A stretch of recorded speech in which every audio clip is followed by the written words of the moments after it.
ఎందుకంటే అక్షయ తృతీయ అంటే ఏంటి, అక్షయ తృతీయకి ఉన్న విశిష్టత ఏమిటి, అసలు ఈ రోజు బంగారం ఎందుకు కొంటారు, కొంటే ఏమవుతుంది అనే విషయాన్ని ఈ వీడియోలో తెలుసుకుందాం. వీడియో చాలా ఇంట్రెస్టింగ్ గా ఉంటుంది, ఎక్కడ స్కిప్ చేయకుండా అశోక చూడండి, మీకు చాలా బాగా నచ్చుతుంది. హిందూ క్యాలెండర్ ప్రకారం ప్రతి సంవత్సరం వైశాఖ మాసంలో శుక్లపక్ష తృతీయ తిథి రోజున ఈ అక్షయ తృతీయ వస్తుంది. అసలు అక్షయ అంటే ఏమిటి?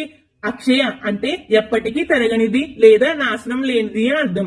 సంవత్సరంలో ఎటువంటి ముహూర్తాలు చూడకుండా రోజంతా ఏ శుభకార్యమైనా చేసుకోగలిగి అత్యంత పవిత్రమైన రోజుల్లో ఇది ఒకటి. చాలా మంది అక్షయ తృతీయ అనగానే బంగారం కొనుగోలు చేయడానికి ఆసక్తి చూపిస్తారు. ఎందుకంటే మన సాంప్రదాయంలో బంగారం అనేది సాక్షాత్తు ఆ లక్ష్మీదేవి స్వరూపం.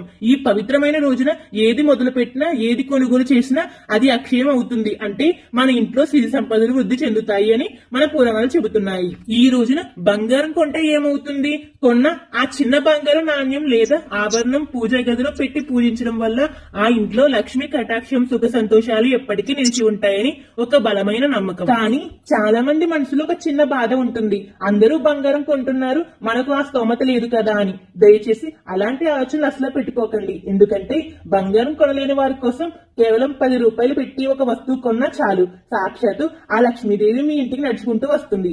ఆ వస్తువు ఏంటో తెలుసా? మన ఇంట్లో రోజు వాడే ఉప్పు. అదేంటి, ఉప్పు కొంటే లక్ష్మీదేవి ఎందుకు వస్తుంది ఇంటికని ఆలోచిస్తున్నారా? పురాణాల ప్రకారం క్షీరసాగర మదనంలో సముద్రం నుంచి లక్ష్మీదేవి ఉద్భవించి అదే సముద్రం నుంచి మనకు ఈ ఉప్పు కూడా వస్తుంది. అందుకే మన పెద్దలు ఉప్పును లక్ష్మీ స్వరూపంగా భావిస్తారు. అక్షయ తృతీయ రోజున ఇంటికి ఉప్పు తెచ్చుకోవడం అంటే సాక్షాత్తు ఆ లక్ష్మీదేవిని మన ఇంటికి ఆహ్వానించడమే. ఉప్పుకు ఎలాంటి చెడునైనా దిష్టినైనా లాగేసుకునే గుణం ఉంటుంది. అక్షయ తృతీయ నాడు కొత్త ఉప్పు తెచ్చి ఇంట్లో పెట్టుకుంటే ఇంట్లో ఉన్న నెగిటివ్ ఎనర్జీ అంతా పోయి పాజిటివ్ ఎనర్జీ వస్తుంది. ఉప్పు లేనిదే ఎంత పంచభక్ష పరమాన్నాలు వండినా రుచి ఉండదు కదా. అలాగే మన జీవితానికి కూడా ఒక రుచిని సిరి సంపదలను ఈ ఉప్పు తీసుకొస్తుందని నమ్మకం. ఉప్పు మన ఆర్థిక ఇబ్బందులను తొలగించి కుటుంబంలో ప్రశాంతతను పెంచుతుంది. ఇక్కడ మనం గుర్తించుకోవాల్సిన ఒక అద్భుతమైన విషయం ఉంది. అక్షయం అంటే కేవలం డబ్బు బంగారం మాత్రమే కాదు, ప్రేమ, ఆప్యాయత మరియు పుణ్యం కూడా. ఆర్థిక స్తోమత ఉన్నవారు బంగారం కొంటారు, కానీ కొనుక్కోలేని వారు అసలు బాధపడాల్సిన పని లేదు.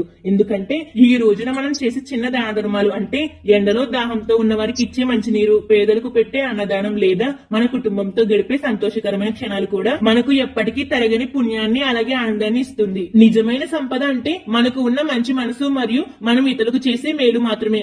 సో చూసారు కదా, ఇది అక్షయ తృతీయ వెనుక ఉన్న అసలైన అర్థార్థం. మరి ఈ పవిత్రమైన రోజున మీరు ఏ మంచి పనితో మీ జీవితాన్ని అక్షయం చేసుకోబోతున్నారు కింద కామెంట్ చేసి చెప్పండి. మీకు ఈ వీడియో నచ్చితే మీ ఫ్రెండ్స్